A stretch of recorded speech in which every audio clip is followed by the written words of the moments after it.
या देवी सर्वभूतेषु शक्तिरूपेण संस्थिता नमस्तस्यै नमस्तस्यै नमस्तस्यै नमो नमः। नमस्कार, कशिश न्यूज के खास कार्यक्रम में आपका स्वागत करती हूं और मैं हूं आपके साथ शुभे मिश्रा। आज नवरात्र के पहले दिन मां के सभी भक्तों को मेरा प्रणाम। शारदीय नवरात्र में देवी मां की उपासना के ये 9 दिन सबसे श्रेष्ठ माने जाते हैं। मां दुर्गा शक्ति का प्रतीक है।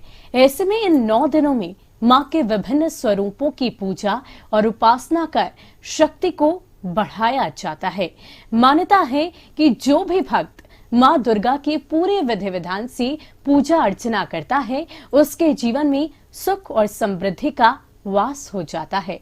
और आज नवरात्र के पहले दिन कलश स्थापना के साथ आज कैसे मां शैलपुत्री की उपासना करनी है, हमारे साथ आधे घंटे तक जुड़े रहेंगे आचार्य डॉक्टर राजनाथ झा। इन्हीं से जानेंगे कि कलश स्थापना का शुभ मुहूर्त और विधि विधान कैसे करें। मां शैलपुत्री की आराधना। आचार्य जी, आपका बहुत बहुत स्वागत है हमारे चैनल कशिश न्यूज पर। और आज दुर्गा मां के नवरात्र की पूजा के पहले दिन है। ऐसे में कलश स्थापना का बेहद महत्वपूर्ण ये दिन होता है। और साथ ही साथ अगर हम बात करें मां शैलपुत्री की, तो मां शैलपुत्री की आराधना प्रथम दिन की जाती है। ऐसे में कलश स्थापना का क्या शुभ मुहूर्त होगा और इसके अलावा मां शैलपुत्री की पूजा उपासना कैसे करनी है? हाँ, बिल्कुल। सबसे पहले मैं इस नवरात्र के अवसर पर सभी सनातन धर्मावलंबियों को हार्दिक हार्दिक नवरात्र की बधाई देना चाहूँगा और माँ जगदम्बा का स्मरण करूँगा। देवी प्रपन्नार्ति हरे प्रसीद प्रसीद मातुर्जगतोत्खिलस्य प्रसीद विश्वेश्वरी पाहि विश्वम त्वमीश्वरी देवी चराचरस्य। ये आदिशक्ति जगत जननी जगदम्बा का पूजन है जी। शक्ति के बिना संसार में कुछ नहीं होता। बिना शक्ति के एक पग नहीं चल सकते आप। और शक्ति को संजोने का ऐसा अवसर, दुर्गा पूजा जैसा अवसर प्रायः दूसरा कोई नहीं होता। कहा गया है कि दुर्गमे दुस्तरे कार्ये भव दुख विदारिणीम पूजयामि सदा भक्त्या दुर्गा दुर्गति नाशिनीम। दुर्गमे दुस्तरे कार्ये, जो दुर्गम और दुस्तर कार्य से, दुर्गमे दुस्तरे कार्ये भव दुख विदारिणीम, संसार रूपी दुखों को नाश कर देती है। पूजयामि सदा भक्त्या, ऐसी जो माता दुर्गा है उनको भक्ति पूर्वक हम सभी सनातन धर्मावलंबी पूजन करते हैं, अर्चन करते हैं। इस वर्ष जो है दुर्गा पूजा का जो आरंभ हो रहा है, बृहस्पतिवार से आरंभ हो रहा है जी। और कलश स्थापन का जो समय है वो 6:15 से लेके आप 10:30 तक कर सकते हैं। कई जगह कई तरह की बातें होती है, परंतु शास्त्रकारों ने बताया है, धर्मशास्त्रकारों ने, कि पूर्वान्य आवये देवी पूर्वान्नैव विसर्जयेत्, अर्थात देवी का आवाहन पूर्वान्न में करना चाहिए, साथ ही उनका विसर्जन भी पूर्वान्न में करना चाहिए। तो 6:30 सुबह से लेकर 10:30 तक अगर आप कलश स्थापन करते हैं, संकल्प लेते हैं, तो ये बड़ा ही शुभ मुहूर्त और शुभ घड़ी रहेगा। जी पंडित जी, जिस तरीके से मां दुर्गा की अगर हम बात करें, उनकी आराधना और उपासना हर वर्ष की जाती है शारदीय नवरात्र में, लेकिन अक्सर हम ये बातें सुनते हैं कि इस बार मां दुर्गा की सवारी अलग अलग हर वर्ष देखी जाती है। इस बार मां दुर्गा किस चीज पर सवार होकर आ रही है और साथ ही साथ शुभ और अशुभ दोनों ही चीजें सामने आती है। इस बार क्या मां दुर्गा का आना शुभ है और क्या उनकी सवारी होगी? देखिए, ऐसा है कि ये एक प्रचलन है, लेकिन प्राचीन काल में देखें तो देवी का आवागमन का कोई ऐसा फल धर्मशास्त्र में नहीं दिखता। लेकिन कालांतर में बीच में ये चीज जुड़ा देवी उपासना में, तो इसमें विचार होती है इसकी। तो इस बार जो है माता दुर्गा दोला पे आने वाली हैं, दोला पे आएंगी। तो शास्त्रों में वर्णित है कि दोलायाम मरण ध्रुवम। देख ही रहे, कुछ सालों से, कुछ समयों से हमारा संपूर्ण सृष्टि जो है ना, एक आक्रांत है, एक महामारी से, एक कोरोना रूपी काल से मतलब ग्रसित है। तो दोलायाम मरण ध्रुवम कहता है कि दोला पे आने से व्यक्ति को स्वास्थ्य कष्ट होता है, मरण ध्रुवम होता है। और भगवती का गमन फल जो है, भगवती जो इस बार जा रही है वो गज पे जा रही है। तो गज पे बताया जाता है, शास्त्रकारों ने कहे हैं कि वृष्टि प्रथम, यानी बारिश खूब होगी, बारिश की अधिकता रहेगी, साथ ही डोला पे आने से महामारी का प्रकोप रहेगा। जी, इसके अलावा अगर हम प्रथम दिन की बात करें आचार्य जी, तो प्रथम दिन मां शैलपुत्री, जिन्हें हिमालय पुत्री के नाम से भी जाना जाता है, उनकी पूजा की जाती है। ऐसे में मां शैलपुत्री की पूजा कैसे करनी है, उनके लिए कोई ऐसे मंत्रोच्चारण जिससे संपूर्ण मनोकामना पूरी हो सके? और इसके अलावा मां शैलपुत्री की अगर पूजा की बात करें, उनकी आराधना की बात करें, तो अलग अलग इसको लेकर भी धारणाएं हैं। ऐसे में प्रथम दिन खास करके नवरात्र का बहुत खास होता है, मां शैलपुत्री की पूजा कैसे करनी है? देखिए, नवरात्र जो होता है ना, तो 9 रूपों में माँ का वर्णन है, जिसमें हिमालय ने तपस्या की माता का तपस्या किया, तो पुत्री रूप में जगत जननी आदिशक्ति जगत जननी जगदम्बा अवतरित हुए हिमालय के पुत्री के रूप में, और बड़ा सौम्य रूप है शैलपुत्री का। सौम्य पूजन होता है दुर्गा पूजा में। तो शैलपुत्री हिमालय पुत्री हैं, और हिमालय ने तपस्या करके शैलपुत्री को पुत्री रूप में प्राप्त किए थे। दुर्गा पूजन में प्रथम आरंभ पूजा जो होता है शैलपुत्री से होता है, तो शैलपुत्री की आराधना करनी चाहिए। और खासकर दुर्गा सप्तशती जो है ना, दुर्गा सप्तशती में इन 9 रूप जो हैं, 9 देवी जो हैं, उन समग्र का उपासना वर्णित है। तो मात्र दुर्गा सप्तशती पाठ करने से 9 देवियों का पूजन हो जाता। अतः लोग नवरात्र में दुर्गा सप्तशती का पाठ नियमित रूप से नित्य करते हैं, और मात्र दुर्गा सप्तशती पाठ से आप 9 देवियों को प्रथमम शैलपुत्री च, द्वितीयम ब्रह्मचारिणी, तृतीयम चंद्रघंटेति, कुसुमांडेति चतुर्थकम, पंचमम स्कंदमातेति, षष्ठम कात्यायनी च, सप्तमम कालरात्रि च, महागौरी च अष्टमम, और नवमम सिद्धदात्री च। ये 9 जो सिद्धदात्री तक के जो रूप हैं, सबका पूजन हो जाता है। खासकर दुर्गा पूजा में सात्विक रहना चाहिए व्यक्ति को। जितने सात्विकता आप में रहेगी, सत्वगुण का जितना आप अपने अंदर संजोएंगे, सत्वगुणी बनेंगे, उतना ही दैवी कृपा आप पे प्राप्त होता है। कहा जाता है कि देवो भूत्वा देवान्यसेत, देवता होकर की देवता की पूजा की जाती है। तो आप जब भी देवता के सम्मुख हो, तो अपने में देव तत्व को देखें, यानी सत्वगुणी रहे। जितने सत्वगुणी, क्रोध न करें, ईर्ष्या न करें, द्वेष न करें, अहंकार न करें। अगर आप पूजन करते हैं, तो पूजन में आपको इन चीज़ों से, ये जो 6 शत्रु हैं हमारे शरीर में, इन शत्रुओं पे विजय पा करके एक सात्विक विचारधारा पूर्वक आपको माता के समक्ष बैठना होगा। खासकर कलश स्थापन की महत्व है। कलश जो होता है वो एक दृढ़ संकल्प होता है कि 9 दिनों तक मैं ये काम करूंगा, उसका एक संकल्प होता है। जब हम एक संकल्प ले लेते हैं ना, तो उस संकल्प से फिर हम हटते नहीं। तो एक संकल्प होता है, तो संकल्प की प्रधानता है। उसमें घट पूजन होता है। घट पूजन में यानी कलश स्थापन होता है, उस पे विभिन्न देवी देवताओं का आवाहन होता है। जो जैसे गणपति आदि जो देवता हैं, जो प्रथम पूज्य हैं, सबका आवाहन होता है। जयंती रखा जाता है, जयंती का खास महत्व है। जयंती कलश स्थापन पूर्वक जो है पाठ दुर्गा जी का। बहुत लोग ऐसे होते हैं जो षोडशोपचार पूजन करते हैं। बहुत लोग ऐसे हैं जिनके पास समय नहीं है, पंचोपचार पूजन करते हैं। बहुत लोग ऐसे भी हैं जो पंचोपचार विधि से भी पूजा नहीं कर सकते, वो पाठ करते हैं।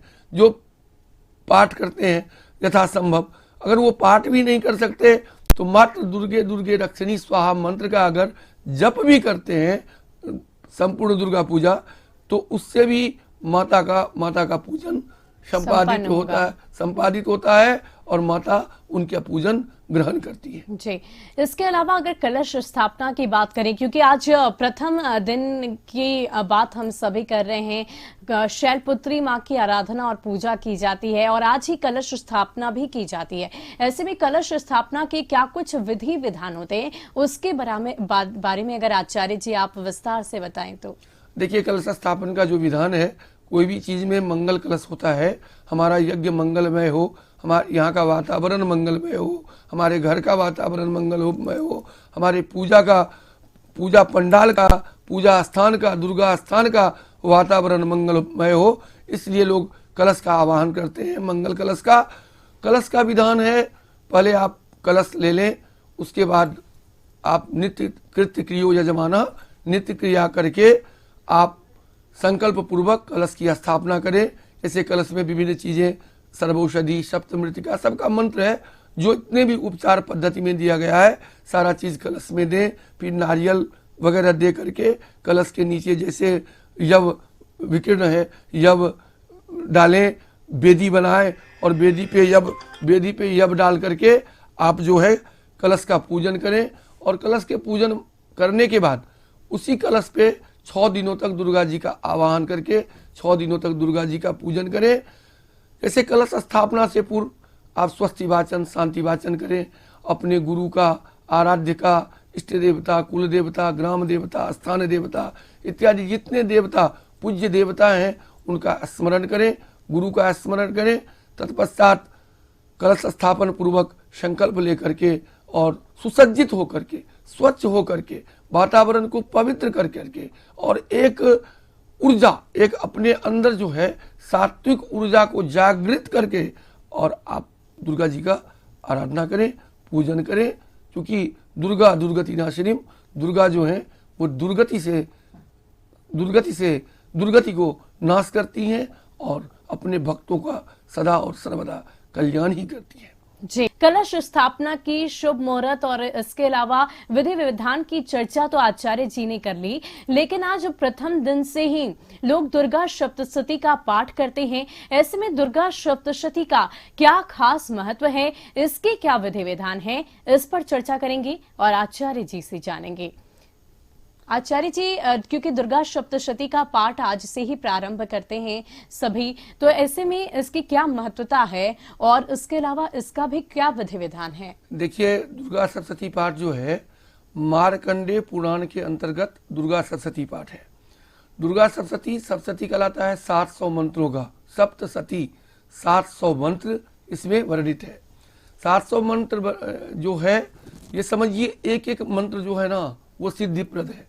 700 मंत्रों में से आप एक मंत्र को उठा के अगर उसको ही केवल जप कर लें तो उससे भी जो है आपका आध्यात्मिक चेतना में बहुत वृद्धि होती है। तो ये 700 मंत्र हैं और ये 700 मंत्रों का लोग उपासना करते हैं। तो कहा गया है दुर्गा सप्तशती पाठ में कि जो लोग नित्य दुर्गा सप्तशती पाठ करते हैं या दुर्गा पूजा में, तो कहा गया है अर्गलम कीलकम चादौ जपित्वा कवचम पठेत। अर्गला, कील, कवच, कई पाठ भेद भी हैं। कई जगह कवच से आरंभ होता है, परंतु कवच से आरंभ न करके अर्गला, कील, कवच ये प्राचीन पाठ है। तो पहले अर्गला कीजिए, फिर कील कीजिए, फिर कवच कीजिए, फिर सप्तशती का जो न्यास है, अंगन्यास, करन्यास, वो कीजिए। फिर नवार्ण मंत्र का जो न्यास, अंगन्यास, करन्यास है, न्यास कीजिए। दिशाओं का जो न्यास है वो न्यास कीजिए। माँ जगदम्बा का जो तीनों स्वरूपों का ध्यान है, जैसे दुर्गा में महालक्ष्मी, महाकाली, महालक्ष्मी और महासरस्वती, ये तीनों का रूप एकत्रित है। तो यहाँ तीनों का मतलब समझिए कि दुर्गा पाठ से ये तीनों देवियों को प्रसन्न करने का ये दुर्गा पाठ है। महाकाली, महालक्ष्मी और महासरस्वती, ध्यान जो तीनों का है, जैसे खड़गंग चक्र गरे सुचाप पड़ेगा, चूलम भुसुंडिंग सिरा शंकं संदतिम, ये जो ध्यान है ये काली का है। अक्षत्रम परसुम गरे सुकुलिसम पद्यम धनु कुंडिकाम दंडम शक्तिमसीम, ऐसे जो ये जो ध्यान है ये महालक्ष्मी का है। अघंटा सुललानि शंखमुसले चक्रम धनु सहायकम, ये जो ध्यान है ये महासरस्वती का ध्यान है। तो ये ध्यान पूर्वक फिर नवार्ण मंत्र का जप करें। नवार्ण मंत्र के जप करने के बाद सप्तशती का जो न्यास है वो न्यास करें और न्यास के बाद आप दुर्गा सप्तशती का पाठ जो 700 मंत्र है इसका पाठ किया जाता है। अब ऐसा है कि ये जो बहुत लोग ऐसे हैं जो इस विधान से पूरा पाठ नहीं कर सकते, उनके पास समय भी नहीं है। बहुत लोग मतलब पढ़ना में उनको होता है कि ये करने में मुझे संस्कृत पढ़ना नहीं आता, कहीं त्रुटि हो जाएगी, कहीं मंत्र अशुद्ध हो जाएंगे, इसका कुप्रभाव मेरे ऊपर पड़ेगा। ऐसा नहीं है। अगर आप जैसे भावना से करें, प्रायः तो शुद्ध पढ़ने का प्रयास करेंगे ही, लेकिन परंतु वो तो माता है। कोई भी चीज़ हम अगर सीखते हैं तो प्रारंभ में तो गलतियां होती ही हैं। ऐसा नहीं है कि हम शुद्ध उच्चारण ही करते हैं। तो उस गलती से लोगों को ये नहीं करना चाहिए, अपना प्रयास जारी रखना चाहिए। और जहां तक हो स्वविवेक से, अगर एक अध्याय हो तो एक ही अध्याय करें, 2 अध्याय हो 2 ही अध्याय, 13 अध्याय है, 13 अध्याय में जितना संभव हो, जिनको संपूर्ण पाठ होता है संपूर्ण पाठ करें, जो संपुट लगा के पाठ करते हैं संपुट लगा के पाठ करें। जो लोग संपुट पाठ करने में, आवृत्ति पाठ करने में सक्षम नहीं है, वो एक एक अध्याय का भी अगर पाठ करेंगे, अगर एक एक अध्याय करने में भी सक्षम नहीं है, तो दुर्गा सप्तशती का हर उद्देश्य के लिए एक मंत्र है। विवाह के लिए मंत्र है, कल्याण के लिए मंत्र है, संतान के लिए मंत्र है, समृद्धि के लिए मंत्र है, घर गृहस्थी के लिए मंत्र है, ग्रह शांति के लिए दुर्गा सप्तशती में मंत्र है। तो एक एक मंत्र का भी अगर जप कर लेंगे 9 दिन तक ना, तो उन चीजों से माता जगदम्बा, करुणामयी माँ आदिशक्ति, जगत जननी जगदम्बा निश्चय ही व्यक्ति के ऊपर कृपा दृष्टि बनाती है और उन मुश्किलों से अपने भक्तों को दूर करती है। इसीलिए वो माँ दुर्गा कहलाती है। जी आचार्य जी, जिस तरीके से आज प्रथम दिन है, मां शैलपुत्री की आराधना होती है और पूरे 9 दिन का ये पर्व होता है, नवरात्र, ऐसे में कुछ ऐसी बातें जो सभी भक्तों को ध्यान में अवश्य रखना चाहिए, क्योंकि अक्सर ये देखा जाता है कि कुछ गलतियां कर बैठते हैं। हालांकि दुर्गा सप्तशती की अगर बात की जाए तो उसमें क्षमा प्रार्थना है, लेकिन बावजूद जिस तरीके से अगर पूजा के विधि विधान की बात की जाए तो उसमें अगर कुछ त्रुटि हो जाए तो क्या करना चाहिए? देखिए, त्रुटि हो जाए तो वो तो माँ जगत जननी जगदम्बा है, अंतर्यामी है, वो तो सब जानती है। आप हम त्रुटि करें, गलती करें, माता को तो सब समझ है। ये सृष्टि जो है ना, ये चराचर जगत जो है ना, वो शक्ति और शिव पे टिका हुआ है। शिव में से भी इकार को हटा देंगे तो सब हो जाएगा। तो शिव भी शक्ति पा करके ही कल्याणकारी होते हैं, वरदायी होते हैं, तो उन्हें सब पता है। लेकिन आप अपने भावना में गलती ना लाएं। अगर पाठ में गलती हो जाती है, कुछ भी गलती हो जाती है, वो सब क्षम्य है। लेकिन जब आप माता की आराधना में बैठे तो उनके प्रति जो भाव है, जो श्रद्धा है, जो भक्ति है, वो पवित्र होना चाहिए।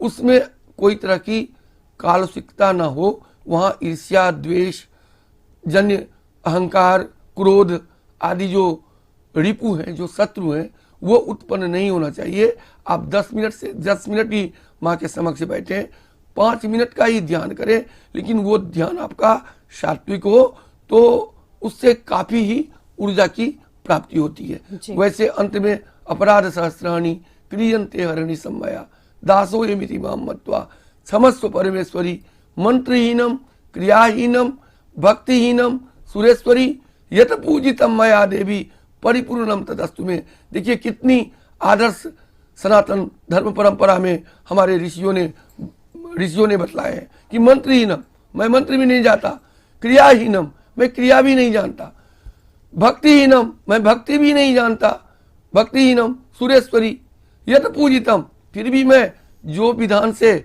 आपके शरणागत हुआ हूं और आपका पूजन किया हूं, मया देवी परिपूर्णम तदस्तु में, वो पूर्ण कीजिए, उसी को ही पूर्ण कीजिए। और माता उसको पूर्ण करती भी है और वो पूजा ग्रहण भी करती है, परंतु श्रद्धा में कमी नहीं होनी चाहिए, विश्वास में कमी नहीं होनी चाहिए, अपने सनातन धर्म पे आस्था कम नहीं होनी चाहिए। अटूट आस्था लेकर के अगर आप माता के समक्ष बैठेंगे, माता जरूर ही वरदायी होंगी और माता का करुणामय दृष्टि सदैव अपने बच्चों पर और वात्सल्य और उनका आंचल तो रहता ही है। कहा भी जा गया है कि कुपुत्रो जायेत क्वचिदपि कुमाता न भवति। कुपुत्र हो सकता है लेकिन माता तो कभी कुमाता होती ही नहीं। जी आचार्य जी, जिस तरीके से आपने क्षमा के लिए बातें कही कि बिल्कुल ध्यान पूर्वक पूजा अर्चना करनी है, लेकिन इसके बावजूद पूजा के दौरान किन बातों का ख्याल रखना चाहिए? देखिए, पूजा के समक्ष जो है ना, अपने में निष्ठा रखनी चाहिए, शुद्धता रखनी चाहिए। ध्यान, यप, मंत्र, पाठ, पूजन आदि जो है वो सारे उपचार को रख करके और उतने देर जो है ना बाहरी चीजों से, बाह्य चीजों से आप परे हो जाए। आप समझें कि माँ दुर्गा कल्पना करें, सब कल्पना है, कल्पना के अंदर आत्मचक्षु से आप उसको देख भी सकते हैं और भाव में आ भी सकते हैं, तो भावपूर्वक जो है ना माँ दुर्गा को समझे कि मेरे समक्ष है और मैं सारा कुछ बहुत ही स्नेह से, प्रेम से उनको अर्पण कर रहा हूँ और माता मेरे समक्ष है। और खास करके दुर्गा पूजा में, दुर्गा पूजा के नवरात्र में नवरात्र का व्रत रखना चाहिए। अगर 9 दिन का व्रत रखते हैं, बहुत लोग तो बहुत तरह से व्रत रखते हैं, परंतु दिन भर फलाहारी करके रात को शुद्ध अन्न ग्रहण करना चाहिए। क्योंकि इसका विधान ये है कि अगर हम शुद्धता रखते हैं तो मेरी शारीरिक जो व्यवस्थाएं हैं वो संयमित होता है, और जितने हम संयमित रहेंगे शारीरिक रूप से, उतने ही पूजा पाठ में मेरा ध्यान, मन, चेतना पूजा में अर्पण होगा। और जितना हम माता के प्रति अपना श्रद्धा अर्पण करेंगे उतना ही वो फलदायी और मेरे लिए, हम सबों के लिए कल्याणकारी होगा। जी आचार्य जी, इस 9 दिन में हालांकि हर एक माता की अपनी अपनी विशेषता है, लेकिन इन 9 दिनों में कोई एक ऐसा मंत्र है जिसका उच्चारण अगर हम हर रोज करें तो माँ हमारी मनोकामना को पूर्ण करेगी। जैसे देखिए दुर्गा सप्तशती में तो वर्णित है, जो भी लोग दीक्षा लिए हुए हैं या दीक्षित हैं वो लोग ओम ऐं ह्रीं क्लीं चामुंडय्यै विच्चे, ये जो बीज मंत्र है दुर्गा सप्तशती का, उसका अधिक से अधिक जप करें। जो पाठ भी नहीं कर सकते तो वो केवल इस मंत्र का अगर जप करेंगे तो उनमें जगदम्बा की असीम कृपा उनको प्राप्त होगी। ये बीज मंत्र जपने से, जो अर्गला, कील, कवच इत्यादि पाठ नहीं कर सकते, उनके पास मतलब आजकल कामकाजी समय है, अगर उसमें वो व्यस्त हैं, नहीं कर सकते, तो नवार्ण मंत्र का अवश्य ही जप करें। परंतु नवार्ण मंत्र जप करने में सब के लिए नहीं है। अगर आप दीक्षित हैं, दीक्षा लिए हुए हैं, फिर आप जप कर सकते हैं। अन्यथा फिर दुर्गा सप्तशती का जो मंत्र है, कोई भी मंत्र जो उद्देश्य के लिए, जैसे आप बाधा मुक्ति के लिए, अब आपके घर में बहुत बाधा है तो सर्व बाधा प्रशमनम त्रैलोकस्या अखिलेश्वरी एवमेव त्वया कार्य मस्मद वैरी विनाशनम, इस मंत्र का जप करें। सर्व बाधा विनिर्मुक्तो धन धान्य सुतान्विता मनुष्यो मत प्रसादेन भविष्यति न संशय, इस मंत्र का जप करें। अगर आप सर्वविध कल्याण चाहते हैं, सर्व मंगल मांगल्ये शिवे सर्वार्थ साधिके शरण्ये त्र्यंबके गौरी नारायणी नमस्तुते, ऐसे बहुत सारे मंत्र कल्याणकारी मंत्र हैं। मात्र उस मंत्र का भी अगर 9 दिन तक आप एक विधान से एक बना लें कि हम 9 दिन में इस मंत्र का इतना जप कर लेंगे, 10,000 जप कर लेंगे, और नियमित अगर आज आप जितना कर रहे हैं उतना ही कल करेंगे। अगर 10,000 भी ना करें तो 108 मंत्र। तो बहुत बहुत शुक्रिया आचार्य जी हमारे साथ जुड़ने के लिए। तो हमारे इस खास कार्यक्रम ने हमने आपको बहुत सारी जानकारियां दी, पूजा के विधि विधान के बारे में बताया, कलश स्थापना के शुभ मुहूर्त की चर्चा की गई, और इसी तरह हम अपने खास कार्यक्रम में हर दिन मां दुर्गा के अलग अलग स्वरूपों की चर्चा करेंगे। उनके पूजा के विधि विधान की जो जानकारी है वो आप तक जरूर पहुंचाएंगे। फिलहाल कशिश न्यूज के तमाम दर्शकों को नवरात्र की हार्दिक बधाइयां।